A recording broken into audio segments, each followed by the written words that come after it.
नमस्कार दोस्तों। आज सरकार के द्वारा जो क्वार्टर टू का जीडीपी ग्रोथ डेटा है उसको रिलीज किया गया है। जब मैं क्वार्टर टू कहता हूं तो इसका सिंपल अर्थ ये हुआ कि हमारे देश के अंदर जो फाइनेंशियल ईयर है वो आपका स्टार्ट होता है अप्रैल से लेकर मार्च के बीच में। तो आपको पता होगा ऑलरेडी करीब 20% की ग्रोथ देखने को मिली थी क्वार्टर वन में। क्वार्टर वन हो गया आपका अप्रैल, मई और जून का पूरा महीना, 3 महीना। इसके बाद हम बात कर रहे हैं आज क्वार्टर टू की, तो इसका मतलब है जुलाई, अगस्त और सितंबर। तो ये जो 3 महीना है इसके अंदर भारत की जो जीडीपी ग्रोथ रेट है वो 8.4% आई है। यहां पर आप देख सकते हो इंडियन इकोनॉमी ग्रू 8.4% इन जुलाई सितंबर क्वार्टर। तो इसके बारे में आपको डिटेल से बताऊंगा और समझाने की कोशिश करूंगा कि इसका अर्थ क्या होता है। इसमें बहुत सारी चीजें हैं, जैसे जीडीपी हो गया, हम बात करते हैं नॉमिनल जीडीपी की, रियल जीडीपी की, इसके अलावा जीवीए का क्या अर्थ होता है और ओवरऑल इसका सिग्निफिकेंस क्या है। काफी कुछ जानने को है, चलिए आगे बढ़ते हैं। लेकिन उसके पहले अगर आप यूपीएससी या फिर किसी भी एग्जाम की तैयारी कर रहे हैं तो आप हमारे ऐप को डाउनलोड कर सकते हैं या फिर studyIQ.com विजिट कर सकते हैं, वहां से सारी जानकारी आपको मिल जाएगी। तो हम इसकी शुरुआत करें उसके पहले आप देख सकते हो क्लियरली कि ये जो डेटा है वो रिलीज किया जाता है नेशनल स्टैटिस्टिकल ऑफिस के द्वारा, एनएसओ के द्वारा, जो कि डायरेक्टली आता है ministry of statistics and programme implementation के अंदर। और यहां पर आप देख सकते हो जुलाई से सितंबर का ये जो क्वार्टर टू का जीडीपी ग्रोथ रेट है वो यहां पर बताने की कोशिश की गई है। तो सबसे पहले यहां पर एग्जैक्टली हुआ क्या है, देखो यहां पर आपको इस कॉन्टेक्स्ट को समझना होगा। आपको याद होगा कि जो क्वार्टर वन था उस समय पूरा आपका जो सेकेंड वेव था उसके दौर से हम गुजर रहे थे। मतलब अप्रैल, मई और जून, आपको याद होगा किस तरह से ऑक्सीजन की कमी हो गई थी, बहुत भारी संकट दिख रहा था देश के अंदर। तो वो दौर गुजर चुका था। उसके बाद अब देखना यह था कि क्या हम उससे रिकवर कर पाते हैं कि नहीं कर पाते हैं, कितना रिकवर कर पाते हैं। तो यहां पर उसको देखते हुए अगर आप देखोगे तो बहुत से जो इंस्टीट्यूशंस हैं वो अनुमान लगाने की कोशिश करते हैं कि भारत का जीडीपी ग्रोथ रेट कितना रह सकता है। तो अभी अगर आप देखो तो रिजर्व बैंक ऑफ इंडिया ने कहा था कि 7.9% ग्रोथ के आसपास रह सकता है। कई सारे हैं जैसे कि 7%, 8%, लेकिन ज्यादातर अगर आप देखिए जो इंस्टीट्यूशंस हैं उनका कहना था कि 7 से 8% के बीच में भारत की जीडीपी ग्रोथ रेट रह सकती है। तो उसके मुकाबले अगर आप देखोगे तो यहां पर जो ग्रोथ रेट हमें देखने को मिली है क्वार्टर टू के अंदर, मतलब उस 3 महीने के अंदर, मतलब कि जुलाई, अगस्त, सितंबर में भारत के अंदर कितने वर्थ के गुड्स एंड सर्विसेज प्रोड्यूस किए गए, उसकी वैल्यू कितनी थी, उसी को हम जीडीपी कहते हैं। तो इन 3 महीने के अंदर अगर हम इसको कंपेयर करें पिछले साल के क्वार्टर टू से, मतलब कि 2020 में जो आपका जुलाई, अगस्त, सितंबर का महीना था उससे अगर हम कंपेयर कर रहे हैं इस साल से, तो यहां पर 8.4% ज्यादा हमने वर्थ के गुड्स को प्रोड्यूस किया है। तो यहां पर आप क्लियरली देख सकते हैं कि क्वार्टर टू पिछले साल जो फाइनेंशियल ईयर 2020-21 था उस समय ये 7.3% हमारा नेगेटिव रहा था। आपको याद होगा काफी बड़ी गिरावट आई थी क्वार्टर वन में, मैं पिछले साल की बात कर रहा हूं, 24% की गिरावट आई थी। उसके बाद क्वार्टर टू में 7.3% की ग्रोथ आई थी, गिरावट आई थी। तो यहां पर आप देख सकते हैं कि क्वार्टर वन जब इस साल का आया तो जाहिर सी बात है कि बेस इतना ज्यादा कम हो गया था, उसके मुकाबले हमें 20% यहां पर ज्यादा ग्रोथ रेट देखने को मिली थी। तो अभी यहां पर क्या हुआ है कि अगेन पिछले साल क्योंकि इसका बेस बहुत ज्यादा कमजोर था, नीचे था, माइनस में चला गया था, उसके मुकाबले अगर आप देखिए तो यहां पर हमारी 8.4% की आपको ग्रोथ देखने को मिलेगी। आई होप कि ये चीज आप समझ पा रहे होंगे। मतलब कि कहीं ना कहीं अनुमान जो लगाया जा रहा था 7 से 8% के बीच का, उससे कुछ बेहतर यहां पर आप कह सकते हैं कि हमारी जो ग्रोथ है वो देखने को मिली है। अब मैं आपसे चर्चा करना चाहता हूं कि जो जीडीपी है, जीडीपी का फॉर्मूला क्या होता है, मैं हमेशा इसकी चर्चा करता हूं,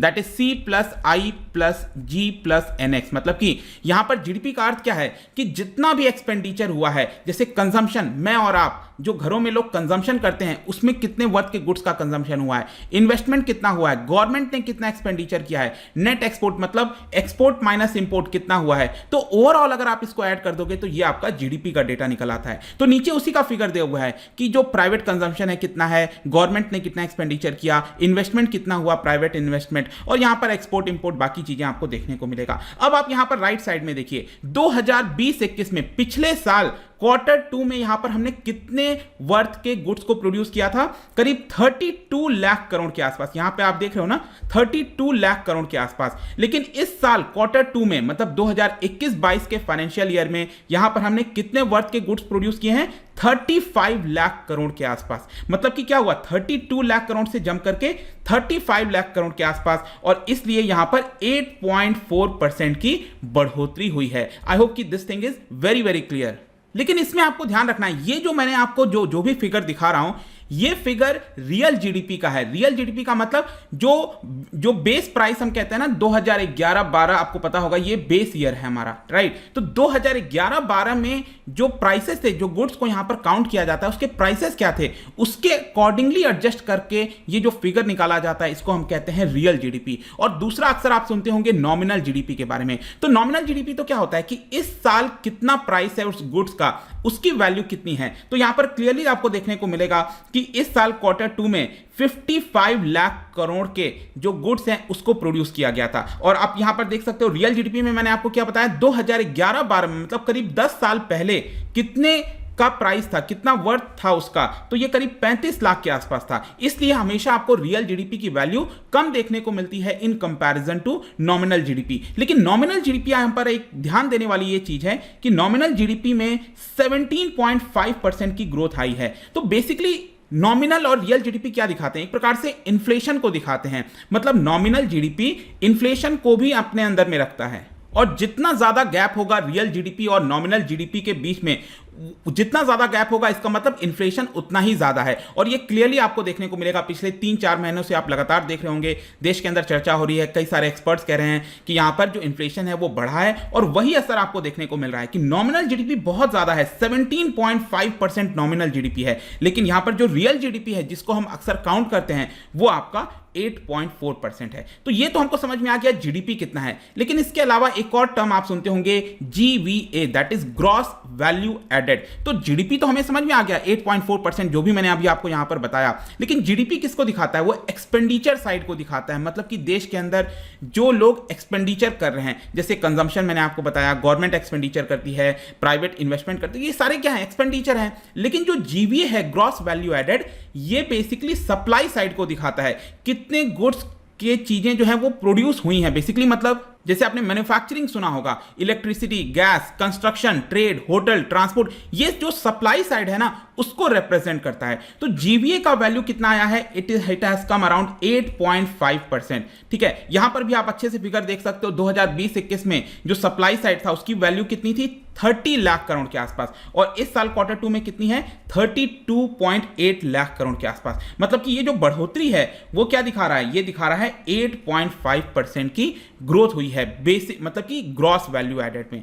तो these all things is very important. तो आई होप कि आपको समझ में आया होगा। बाकी ये आप देख सकते हो जो अलग अलग डेटा हैं, प्राइवेट फाइनल कंजम्पशन में कितनी ग्रोथ हुई है, जो गवर्नमेंट एक्सपेंडिचर करती है उसमें कितनी ग्रोथ है, इन्वेस्टमेंट कितना हुआ है, एक्सपोर्ट काफी अच्छा। मैंने कई बार 2-3 वीडियोस बनाए थे पिछले कुछ हफ्तों में, उसमें मैंने आपको बताया था लगातार कि भारत से काफी अच्छा एक्सपोर्ट हुआ है इस साल अगर हम देखें तो। इसके अलावा mining, power, gas, public administration, ये अलग अलग आप चाहो तो देख सकते हो कितनी अच्छी ग्रोथ हुई है। लेकिन इसके अलावा हम जो सेक्टर्स की बात करते हैं, जैसे इंडस्ट्रीज हो गया, manufacturing sector, service sector, agriculture, तो आपने देखा होगा पिछले साल भी जब कोविड चल रहा था, पैंडेमिक चल रहा था, बाकी के जितने सेक्टर्स थे वो नेगेटिव हो गए थे, लेकिन एग्रीकल्चर ही एक ऐसा सेक्टर था जो कि पॉजिटिव ग्रोथ दे रहा था, 4%, 4.5%, और अभी भी एग्रीकल्चर उतने पे ही बना हुआ है। मतलब कि आप एक प्रकार से कह सकते हैं कि पैंडेमिक का एग्रीकल्चर के ऊपर ऐसा कोई आपको इंपैक्ट देखने को नहीं मिलेगा। ओवरऑल जो भी कुछ मैंने अभी आपको बताया है, डेटा दिया है, उसका सिग्निफिकेंस क्या है, देखिए सिग्निफिकेंस यही है कि जो भी यहां पर बढ़ोतरी हुआ है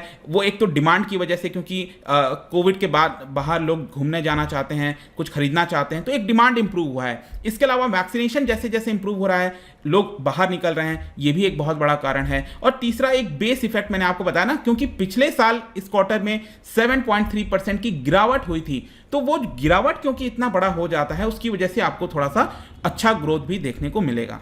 लेकिन आपको एक और चीज ध्यान रखना है कि जो भी ये डेटा मैंने आपको बताया है, that does not show the threat from Omicron variant. अभी रिसेंटली आपने देखा होगा पिछले 4-5 दिनों से ओमिक्रॉन जो वेरिएंट है जो साउथ अफ्रीका में पहली बार डिटेक्ट हुआ, वो उसका अभी तक इंपैक्ट भारत के ऊपर तो नहीं आया है, लेकिन इसका इंपैक्ट ऑलरेडी आपको एक जो सेंटिमेंट होता है ना, सेंटिमेंट जैसे शेयर मार्केट हो गया, शेयर मार्केट ऑलरेडी काफी डाउन हुआ है because of this particular variant. Currency के ऊपर थोड़ा प्रेशर आपको देखने को मिलेगा। तो ये सब सिग्निफिकेंस है। इसके अलावा जो मैंने अभी आपको बताया था वीडियो के अंदर कि इन्फ्लेशन क्या ये खतरा हो सकता है, देखो अभी क्या है ना कि इन्फ्लेशन के ऊपर बहुत ज्यादा ध्यान नहीं दिया जा रहा है। भारत सरकार को भी पता है, आरबीआई को भी पता है कि इन्फ्लेशन थोड़ा सा इंक्रीज हुआ है, लेकिन यहां पर जो जरूरी है, सबसे जरूरी चीजें हैं कि इकोनॉमी को बचा कर रखा जाए। इकोनॉमी जो है उसमें जीडीपी ग्रोथ जो है वो कम ना हो, क्योंकि जीडीपी ग्रोथ बहुत इंपॉर्टेंट है, अदरवाइज एम्प्लॉयमेंट वगैरह कम हो जाएगा, बहुत सारी प्रॉब्लम हो सकती हैं। तो इन्फ्लेशन का थोड़ा बहुत खतरा तो कह सकते हो आप कि नॉर्मल से थोड़ा सा इंक्रीज हुआ है,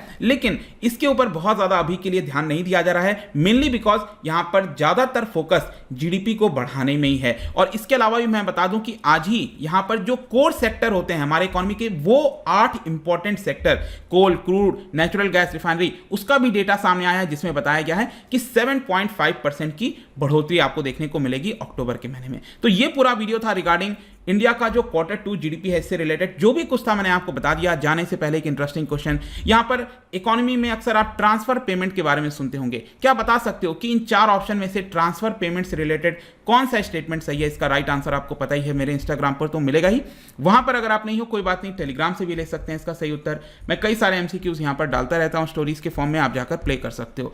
बाकी अगर आपको पीडीएफ चाहिए तो टेलीग्राम पर आइए, अलग अलग सोशल मीडिया पर भी आप जुड़ सकते हैं। साथ ही साथ यूपीएससी या फिर किसी भी एग्जाम की तैयारी कर रहे हैं तो आप हमारे ऐप को डाउनलोड कर लीजिए। आई होप कि वीडियो आपको पसंद आया होगा। मिलता हूं आपसे next time, till then thank you very much, see you soon.